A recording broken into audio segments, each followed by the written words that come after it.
दोस्तों जैसा कि हमने आपसे प्रीवियस वीडियो में बात किया हुआ था कि 18 से लेकर 22 सितंबर के बीच में 5 दिनों के लिए एक स्पेशल पार्लियामेंट्री सेशन चलने वाला है, जहां पर दोस्तों हमें काफ़ी सारी चीज़ें होते हुए देखने को मिलेगी। वन नेशन वन इलेक्शन के बारे में हमने बात किया था, बताया गया था कि इंडिया का नाम बदलकर दोस्तों भारत हो सकता है। एनजेक के बारे में बहुत सारी खबरें निकल कर आई थी, लेकिन वैसा तो अभी तक कुछ होते हुए हमें नहीं दिखा है। लेकिन एक बहुत बड़ा डेवलपमेंट दोस्तों हमें होते हुए दिखा है। वो सबसे पहली चीज़ तो है कि दोस्तों हम जो है अपने पुराने पार्लियामेंट्री बिल्डिंग को छोड़कर हमने दोस्तों अपने पार्लियामेंट को नए पार्लियामेंट बिल्डिंग में शिफ्ट कर दिया है। और इसके साथ ही साथ दोस्तों सबसे बड़ी चीज है वो है दोस्तों हमारा जो वुमेन रिजर्वेशन बिल था, वो जिसको दोस्तों नारी शक्ति वंदना बिल नाम दिया गया है, उसको दोस्तों पूर्ण बहुमत के साथ में दोस्तों लोकसभा और राज्यसभा के साथ में पास कर दिया गया है।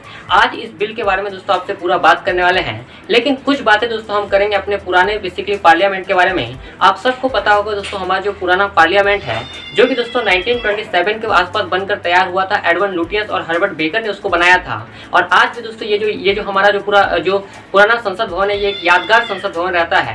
पहले आज हम बढ़ने के बारे में दोस्तों थोड़ा सा इसके अपने यादों को ताज़ा करते हैं। क्या क्या चीज़ें डेवलपमेंट दोस्तों हमने इसमें देखा था।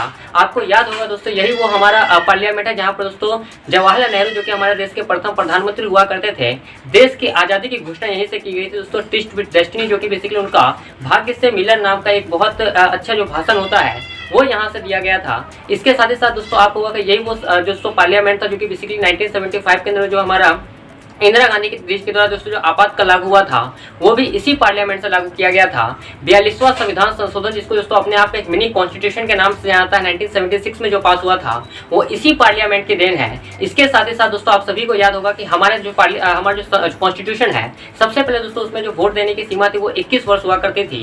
लेकिन 61 अमेंडमेंट एक्ट 1989 के अंदर में वो राजीव गांधी जी का समय था जब इसी पार्लियामेंट के द्वारा उसमें कॉन्स्टिट्यूट करके दोस्तों 21 साल से घटाकर उसको 18 वर्ष किया गया था। और यही वो पार्लियामेंट जहाँ पर दोस्तों धारा 370 हटाया गया था। यही वो पार्लियामेंट है जहाँ पर दोस्तों आपको पता होगा कि जो अटल बिहारी वाजपेयी जो कि हमारे देश के प्रधानमंत्री हुआ करते थे, उनके द्वारा एक बहुत ही अच्छा भाषण दिया गया था लोकसभा के अंदर में। आज भी दोस्तों उसको आप कहीं ना कहीं अपने स्मार्टफोन में, स्टेटस वगैरह में या फिर सोशल मीडिया में कहीं ना कहीं सुनते ही होंगे। और ये सब डेवलपमेंट दोस्तों इसी पार्लियामेंट के अंदर में हमें देखने को मिली थी। लेकिन अब दोस्तों 18 सितंबर के दिन में ही दोस्तों हमें सबसे पहला डेवलपमेंट देखने को मिलता है। हम अपने पुराने पार्लियामेंट से हटकर अपने नए पार्लियामेंट में आते हैं। और इस नए पार्लियामेंट में दोस्तों 19 सितंबर के दिन में एक बहुत बड़ा काम किया जाता है, एक भारत के लिए एक ऐतिहासिक काम किया जाता है। वो है दोस्तों वुमेन रिजर्वेशन बिल, यानी कि जिसका नाम दिया गया है नारी शक्ति वंदना बिल। ये बिल दोस्तों बेसिकली लोकसभा से तो पास हो गया, साथ में राज्यसभा से भी पास हो गया है। अब दोस्तों इसके बारे में बेसिकली पार्ट बाय पार्ट समझने की कोशिश करते हैं कि ये बिल एक्चुअल में होने क्या वाला है, कब से दोस्तों इसको इम्प्लीमेंट किया जाएगा। अब दोस्तों इसके बारे में समझने की कोशिश करते हैं। लेकिन हर कुछ बताने से पहले दोस्तों अगर आपको हमारा काम अच्छा लगता है, तो पसंद आता है, तो इस वीडियो को लाइक करना बिल्कुल भी मत भूलिएगा। और ऐसे और भी वीडियोस को देखने के लिए हमारे चैनल को सब्सक्राइब करके बेल आइकन जरूर प्रेस कीजिएगा। अब डिटेल में इसके बारे में बात करने की कोशिश करते हैं। दोस्तों 19 सितंबर के दिन में हमारे कानून मंत्री अर्जुन राम मेघवाल जी के द्वारा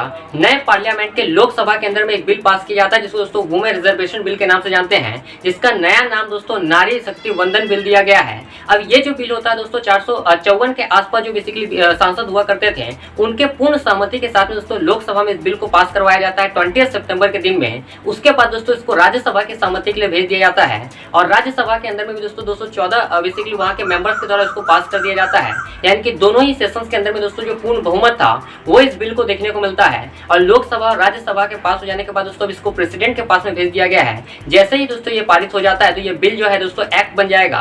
और वुमेन एम्पावरमेंट की जब हम बात करते हैं दोस्तों, ये बिल कहीं ना कहीं अपने आप में बहुत ही ऐतिहासिक होता है हमारे देश के लिए। पूरा आज इस वीडियो में तो बात तो करने वाले, लेकिन आपको ये समझ लेना चाहिए कि अभी दोस्तों ये जो बिल है लोकसभा और राज्यसभा दोस्तों पूर्ण बहुमत के साथ में ये जो बिल है वो पारित हो चुका है। और ये बिल दोस्तों पास होने में इसलिए भी महत्वपूर्ण भूमिका निभाता है क्योंकि इस बिल के अंदर में ये दोस्तों एक चीज अच्छा लगा कि दोस्तों यहाँ पर जो पॉलिटिकल लीडर्स है, चाहे वो अपोजिट हो या फिर जो रूलिंग पार्टी है, वो दोनों ही एक साथ थी। अगर आप बीजेपी के लीडर्स को देखोगे तो वो तो इसका पूर्ण समर्थन कर ही रहे थे, साथ ही साथ जो बेसिकली अपोजिट पार्टी है, फॉर एग्जांपल टीएमसी है या फिर जो हमारा आम आदमी पार्टी या फिर जो कांग्रेस पार्टी है, वो भी इस बिल का हमें समर्थन करते हुए दिख रही थी। तो ये कहीं ना कहीं दोस्तों नए पार्लियामेंट के अंदर जो हमारा जो सबसे पहला बिल था, जो कि देश के लिए एक ऐतिहासिक बिल था, वो दोनों ही पार्लियामेंट्री सेशन से फाइनली दोस्तों इसको पास किया गया। अब दोस्तों इस बिल के बारे में बात करते हैं कि इस बिल के आने से हमें क्या क्या चीजें देखने देखने को मिलेगी।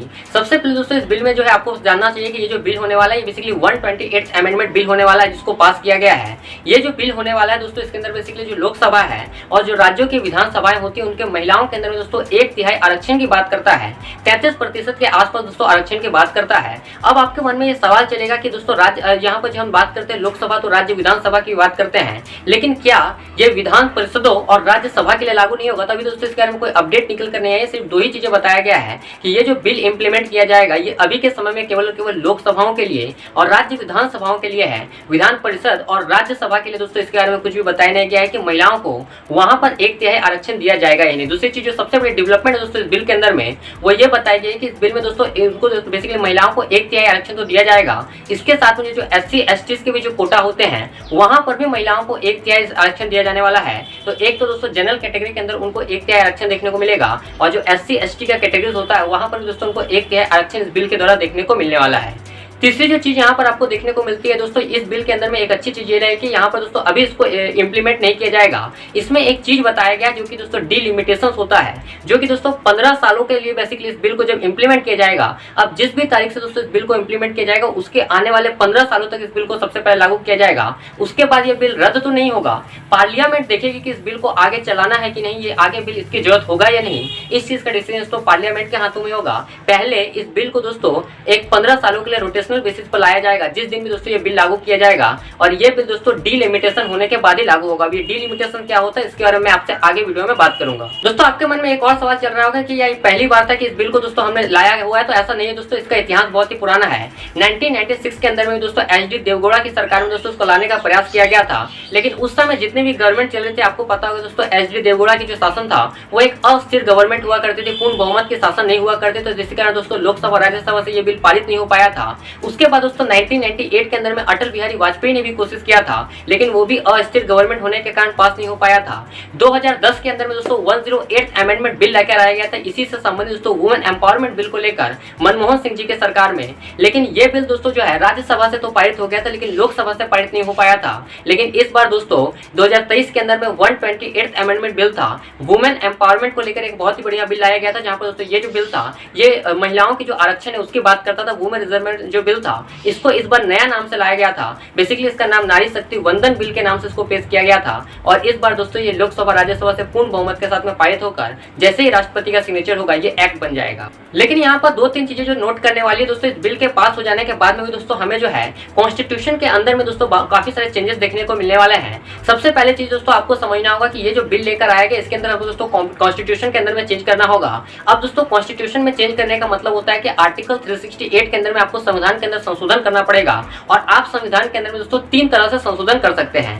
पहला तो चीज है कि दोस्तों आपको अगर नॉर्मल मामला है संविधान में संशोधित करने का, तो उसके लिए दोस्तों आप साधारण बहुमत यानी कि 50+1 मेजोरिटी के साथ में आप पारित करवाकर संविधान में संशोधन कर सकते हैं। दूसरा दोस्तों विशेष बहुमत के साथ, यानी कि जो लोकसभा और राज्यसभा के जो टोटल सीट्स हैं 2/3 अगर आपको बहुमत पारित हो जाता है तब उससे आप संविधान में संशोधन कर सकते हैं। लेकिन ये जो बिल है दोस्तों, चूंकि यहाँ राज्य विधानसभाओं की भी बात होने वाली है, तो यहाँ पर राज्यों का भी एक विशेष प्रतिनिधित्व है। राज्यों का भी, चूंकि यहाँ पर हम जब बात करते हैं लोकतंत्र के बारे में, तो वहाँ पर संघ और राज्य दोनों होते हैं, इसलिए यहाँ पर आपको 2/3 विशेष बहुमत की जरूरत थी, और इसके साथ में साथ आधे से अधिक राज्यों की दोस्तों भी आपको सहमति की जरूरत थी। उसके बाद ही दोस्तों ये जो बिल है इसको पास किया गया है। इसके साथ ही दोस्तों 3-4 जो सब क्लॉजेस होंगे वो संविधान के अंदर में ऐड किए जाएंगे। सबसे पहले जो सब क्लॉज हमें देखने को मिलेगा दोस्तों वो आर्टिकल नंबर 239A देखने को मिलेगा, जहां पर दोस्तों दिल्ली विधानसभा के अंदर महिलाओं के 1/3 आरक्षण की बात करने वाला है। इसके साथ में SC ST जो कोटा होंगे वहां पर भी 1/3 आरक्षण की बात करता है, तो पहला आर्टिकल 239A जोड़ा जाएगा संविधान के अंदर में। दूसरा जो आर्टिकल हमें दोस्तों देखने को मिलेगा वो 330A देखने को मिलेगा, जहां लोकसभा के अंदर में दोस्तों जैसा कि मैंने आपको बोला वहां पर 1/3 विशेष बहुमत 1/3 जो आरक्षण है वो महिलाओं को दिया जाएगा। एक आर्टिकल दोस्तों हमें 332A देखने को मिलेगा, जो कि दोस्तों हमें राज्य विधानसभाओं के अंदर में 1/3 सीटें महिलाओं के लिए आरक्षित करके देगा। इसके साथ ही साथ दोस्तों अभी जैसा कि मैंने आपको बोला ये केवल लोकसभा और राज्य विधानसभाओं के लिए होने वाला है, तो यहाँ पर विधान परिषद और राज्यसभा का आपको कोई भी जो है आर्टिकल में चेंजेस देखने को नहीं मिलने वाला है। इसके साथ में एक और आर्टिकल में चेंजेस किया जाएगा, जो कि दोस्तों बेसिकली 334A होने वाला है। और अगर आप पिछले बिल से इसको कंपेयर करोगे तो यही इसमें अंतर भी है कि यहाँ पर बात की गई डिलिमिटेशंस की। अब डिलिमिटेशंस की जब हम बात करते हैं तो उसका मतलब दोस्तों परिसीमन होता है। कहने का मतलब है दोस्तों हमारा संविधान का जो आर्टिकल 82 है वो कहता है प्रत्येक जनगणना के पश्चात समायोजन की। मतलब आप एक बार जनगणना करवाते हो तो आपको समय समय पर आपकी जो लोकसभा है, आपकी जो राज्य विधानसभाएं हैं या फिर आपकी जो राज्यसभा है उसकी सीटों को बदलना पड़ता है। अभी दोस्तों हम जो है 1971 के अकॉर्डिंग चल रहे हैं, 1971 के पॉपुलेशन का जो हमारा हुआ था संसद उसके अकॉर्डिंग चल रहे हैं। और 84th अमेंडमेंट एक्ट दोस्तों हमने 2002 के अंदर में किया था, जिसमें हमने रखा था कि 2026 तक दोस्तों हमें जो है इस परिसीमन को इसी तरह से स्थिर रखना है। मतलब लोकसभा राज्य विधानसभाओं की सीटों में कोई परिवर्तन नहीं होगा। लेकिन अब 2026 आने वाला है, यही कारण है कि दोस्तों हमें नए पार्लियामेंट भी देखने को मिलता है आने वाले समय में, एक क्योंकि सीट्स जो है हो सकता है बढ़ाए जा सके। और यही डिलिमिटेशन दोस्तों अभी तक तो आपको कुछ देखने को नहीं मिलेगा, क्योंकि अभी हमारा सेंसस नहीं हुआ है। तो सेंसस होने में 2-3 साल जाने वाले हैं। इसके साथ में 2026 तक आप कुछ काम को नहीं कर सकते हो, तो हो सकता है कि दोस्तों 2029 या 2030 हमें लग जाए। उसके बाद ही दोस्तों ये बिल जो है पूरी तरह से एक्ट बनके एक्चुअल में इंप्लीमेंट किया जाएगा। अभी ये सिर्फ और सिर्फ एक्ट बनकर रहने वाला है। एक और चीज आपको नोट करना है कि ये जो बिल जिस दिन भी लागू होगा, 2029 में हो 2030 में, जब भी ये लागू होगा, जिस दिन भी ये लागू होगा उस दिन से 15 सालों के लिए लागू होगा। यानी कि 15 साल तक दोस्तों 15 साल तक ये लागू होगा। उसके बाद 15 सालों के बाद दोस्तों एक बार ये पार्लियामेंट को अधिकार होगा कि वो इस बिल को अगर आगे बढ़ाना चाहते हैं तो आगे बढ़ाए, या फिर इस बिल को खत्म कर देना चाहते हैं तो खत्म कर दे। ये अधिकार दोस्तों पार्लियामेंट को दिया जाएगा। और जैसा कि अभी हमें समय समय पर देखने को मिलता है कि SC ST या फिर OBC के जो हमें रिजर्वेशन देखने को मिलता है, जिस तरह से आगे आगे हर समय दोस्तों कॉन्स्टिट्यूशन में अमेंडमेंट करके बढ़ाए जाते हैं, उसी प्रकार से दोस्तों रोटेशनल बेसिस पर इसको भी जो है 334A क्लॉज जोड़ दिया गया है, जिसके अकॉर्डिंग पहले दोस्तों जिस दिन में लागू होगा वहां पर डिलिमिटेशंस के बाद ही दोस्तों 15 सालों के लिए लागू कर दिया जाएगा। तो अभी आपको याद रखना है कि ये जो बिल है दोस्तों अभी केवल और केवल ये एक बिल के रूप में, एक्ट के रूप में बनकर रह जाएगा। अभी इसको क्लियरली इंप्लीमेंट नहीं किया जाएगा। आने वाला जो हमें अगला दोस्तों 2024 के अंदर में हमारा जो 18वां लोकसभा चुनाव होगा उसमें कुछ भी हमें चेंजेस देखने को नहीं मिलेगा। जैसा पहले से चला आ रहा उसी तरह का देखने को मिलेगा। अभी जो 5 इलेक्शंस होने वाले हैं राज्यों के अंदर में, उसमें भी कोई चेंजेस देखने को नहीं मिलेगा। जब तक दोस्तों हमारा सेंसस नहीं होगा, जब तक दोस्तों हमारा परिसीमन नहीं होगा, उसके जब तक वो सब चीजें नहीं होती है, जब तक नई तरह से लोकसभा और राज्यसभा में सीटों का अलग तरीके से बांटा नहीं जाता है, तब तक दोस्तों हमें जो है महिलाओं को कोई भी आरक्षण जो है 1/3 सीट्स के साथ में देखने को नहीं मिलेगा। अभी इसको होने में लंबा समय लगने वाला है। अराउंड अप्रोक्सीमेटली अगर आप देखोगे तो 2029 और 30 का समय तो लगेगा ही। और अगर हम करंट सिचुएशन की बात करते हैं तो दोस्तों हमारा जो 17वां लोकसभा चुनाव हुआ था 2019 के अंदर में, उसके अंदर में अगर आप देखोगे तो उसमें दोस्तों जो 545 सीट्स हुआ करते थे लोकसभा में, वहां पर दोस्तों 82 जो सीट्स हुआ करते थे वो महिलाओं की हुआ करती थी। लेकिन अगर जब दोस्तों इस बिल को इंप्लीमेंट कर दिया जाएगा, एक्ट के रूप में इसको इंप्लीमेंट किया जाएगा, तो उस समय दोस्तों महिलाओं की सीटों की जो संख्या वो बढ़कर 181 हो जाएगी, जो कि दोस्तों अभी भी कहीं ना कहीं बहुत ही कम होगी। क्योंकि अभी के बेसिस पर अगर आप देखो जो 82 है वो टोटली अगर आप देखोगे तो हमारा जो पूरा लोकसभा में जितने सीट्स है उसका सिर्फ और सिर्फ 15% होता है। जबकि आप इसको अदर कंट्रीज से कंपेयर करोगे तो वर्ल्ड लेवल पर दोस्तों आपको रवांडा, क्यूबा, निकरागुआ और मैक्सिको जैसे देश देखने को मिलते हैं, जहां पर दोस्तों महिलाओं का काफी ज्यादा प्रतिनिधित्व है उनके नेशनल पार्लियामेंट के अंदर में। ऐसे ऐसे छोटे छोटे कंट्रीज जिससे आपसे अगर उनका कैपिटल पूछ लिया जाए, उनका अगर आप देश की मुद्रा पूछ लिया जाए तो वो भी आप नहीं बता पाओगे।